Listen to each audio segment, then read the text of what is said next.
Okay, good morning everyone. We are from group 9. Today we are going to discuss the new material about discourse meaning maxims. First of all, let me introduce you to our member. The first one is me, Raden Agnia Daluya. And also here there are two my friends, Suci Febriani and Yayan Alfa Hasanah. Let's just move to the first material about old and new information and also topic that will be delivered by Suci. For Suci, screen is yours. Okay, thank you to Raden Agnia for the time. Here I'd like to explain about this course, old and new information, and then also topics. So the first one is discourse, properties of the other utterance in the same speech event or discourse are also crucial to understanding a sentence. A very simple example of this involves the interpretation of elements such as he, it, and there, whose reference is often determined by a word or phrase in a preceding utterance. So here this is the example. A little girl went for a walk in the park. While there, she saw a rabbit. Since it was injured, she took it home. So the word there, she, and it here, uh, they realize for its interpretation on information encoded in a preceding sentence. Thus, we interpret there with the reference to in the park, and then she with reference to a little girl, and it with reference to a rabbit. And then next, old and new information. One of the most important contrasts in the study of discourse is the distinction between new and old information. So, old or given information consists of the knowledge that the speaker assumes is available to the address at the time of the utterance, either because it is shared by both or because it has already been introduced into the discourse. In contrast, new information involves knowledge that is introduced into the discourse for the first time. So this is the difference. The first sentence, the man is at the front door, and then the second sentence, a man is at the front door. Choice of the as the determiner of the first sentence suggests that the referent of the press is someone who has been mentioned in the previous discourse and therefore already known to the address or old information. In contrast, choice of the determiner in the second sentence implies that the referent is being introduced into the discourse for the first time or new information. So notice that both sentence use the as the determiner for the front door. This is because the setting for the conversation presumably includes only one front door, whose identity and location is known to both speaker and address. As note, old information can consist of shared knowledge such as this and didn't always uh, need not always be explicitly stated in the previous discourse. And then the next topics. So another important notion for the study of discourse is that topic, which corresponds to what a sentence or group of sentence is about. There is the example here. Once upon a time, there was a merchant with two sons. The older son was wanted to be a scholar. He spent his time reading and studying, and as for the younger son, he preferred to travel and see the world. The first sentence here introduced a merchant and his two sons as new information. A topic, the elder son, is selected in the second sentence and maintained in the third, in which he refers back to the older son. The final sentence then switches to a new topic or the younger son, providing some information about him. The switch is facilitated by the expression as for, which can be used in English as a marker of a new topic. And then in English, subject of the sentence tends also to be the topic. This is why it is natural to interpret the active sentence as being about the burglar as this example.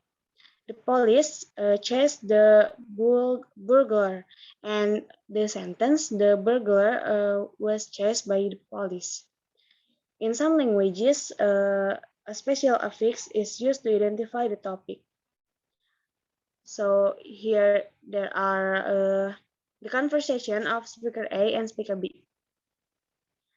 Nom here is nominative and the subject marker. Top here is topic marker and quest is question marker. Okay, so speaker A, Darega Kimasitaka, who as noun and came as question. And then speaker B, John ga kimasta.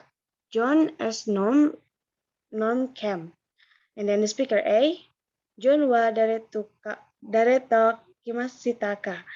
John itu sebagai as top, and then who with came as question marker. So who did John come with? Maybe that's all from me. I'll give back to Raden Agnia. Thank you. Okay, thank you, Suci, for the material. The next material is about conversational strategies that will be delivered by me. Please, next slide. Okay. When we want to interpret an utterance, we have to take a look at the rules for conversation.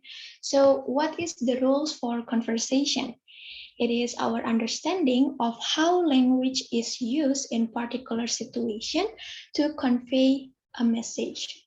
For example, as you can see in the slide, if I ask someone, would you like to go to a movie tonight? And I receive response 1.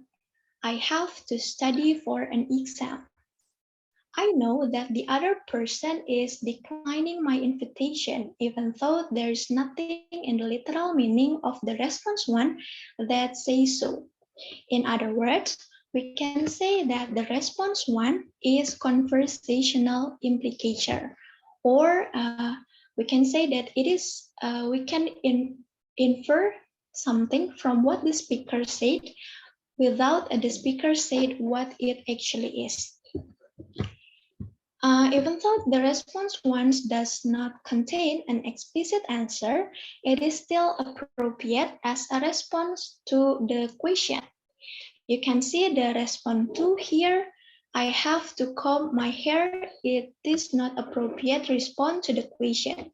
Imagine when you ask someone, would you like to go to a movie tonight? And someone answer, I have to comb my hair. It is not appropriate, right? Okay, the next slide, please. Here, there is the cooperative principle, or the general overarching guideline for conversational interaction. The first one is the maxim of relation. It is mean we have to be relevant when we do conversation. The example in the previous slide, we know that the response 1 is relevant to the question. We can infer that the speaker of the response 1 is unable to go to the movie. So here the example of what is not relevant. As you can see in the slide, for example, someone asks, have you finished the term paper yet? And someone respond, it's been raining a lot lately, hasn't it? In here, we can see that the speaker is not responding in a relevant way. Or we can say that she or he is violating the maxim of relation. When someone responds like that, we can say that she or he want to change the topic of the conversation. And then the second one here, there is the maxim of quality. It is mean that we have to try to make our contribution is true when we do conversation. For example, someone asks what's the weather like, and someone respond it's snowing. From this conversation, we can assume that the response provides reliable information about the current weather. Okay, maybe that's yeah, yeah.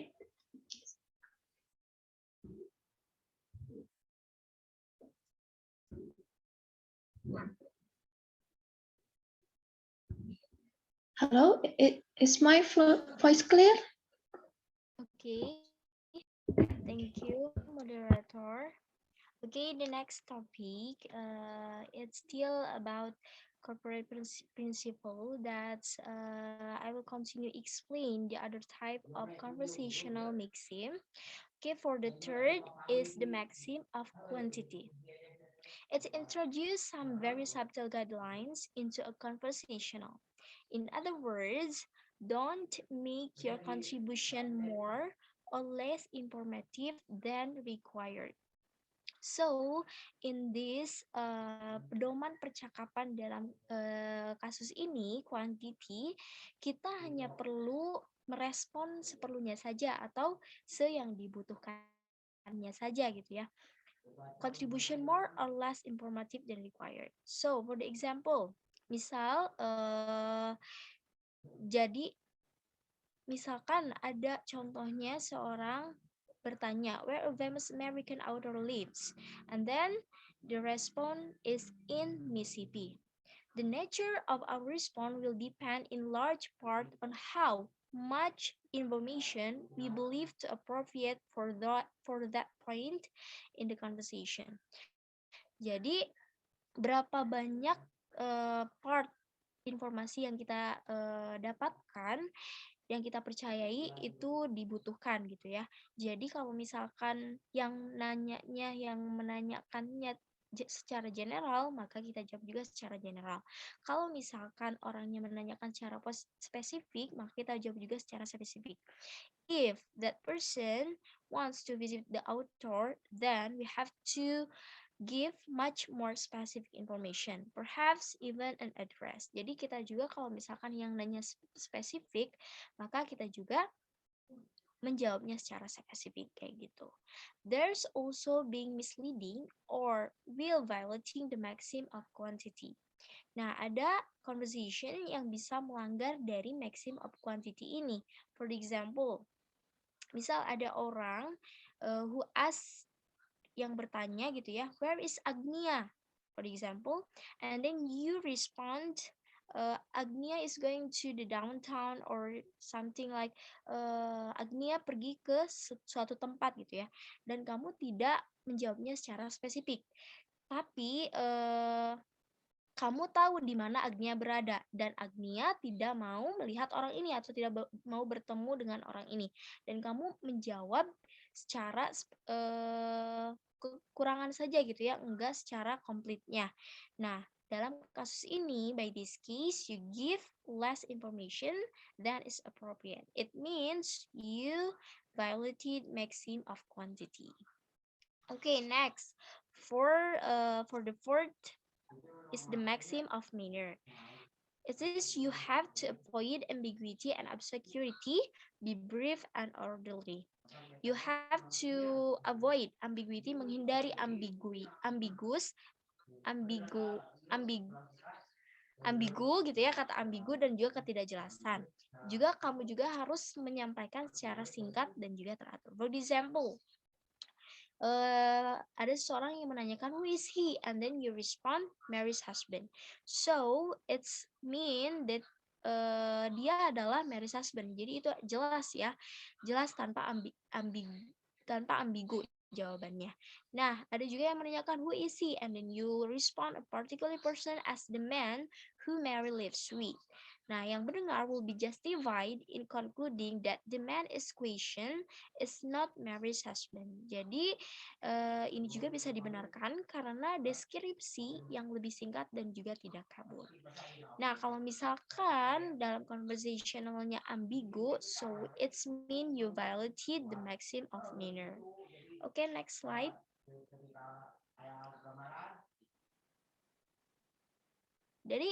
Jadi dari keempat maxim tadi, jenis-jenis maxim tadi, maxim of relation, maxim of quality, maxim of quantity, and maxim of manner, this is not to say that the maxims are employed in exactly the same way in all linguistic communities, however. Jadi semua macam maxim ini tidak berarti digunakan persis sama di semua komunitas linguistik di berbagai negara, budaya, dan juga masyarakat. In fact, we know that the circumstance under which it is appropriate to suspend a maxim can differ. Karena kalau misalkan maxim ini digunakan tidak sama di berbagai negara atau berbagai linguistik, maka akan ada perbedaan. For the good example of this involves the maxim of quantity as it is used in rural areas of the Malagasy Republic, yang sebelumnya kita kenal dengan Madagascar, the large island of the east coast of Africa. Nah, di republik ini kita bisa menemukan masyarakat kecil yang terintegrasi erat. Maka agak sulit untuk mendapatkan informasi yang lebih spesifik atau lebih komplit gitu ya, yang tadi maxim of quantity. Nah, ini kayak misalkan, kalau misalkan ke daerah ini ya, ke daerah Madagaskar, kalau misalkan kita menanyakan suatu peristiwa atau suatu kejadian, maka orang-orang di sana akan cenderung lebih menjawab dengan mengelak gitu, atau menghindari jawaban-jawaban yang bakal atau lebih spesifik gitu ya ke orang-orang asing. So, ini tidak berarti bahwa maxim of quantity diabaikan, tetapi kondisi di mana hal ini terjadi dapat terjalin dengan praktik budaya masyarakat tertentu. Okay, that's all from me. Back to the moderator.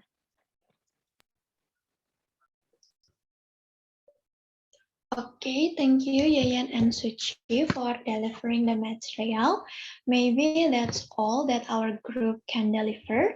If you have any question or additional information about this material, you can drop them in the Schoology comment section. Thank you for your attention. Wassalamualaikum warahmatullahi wabarakatuh.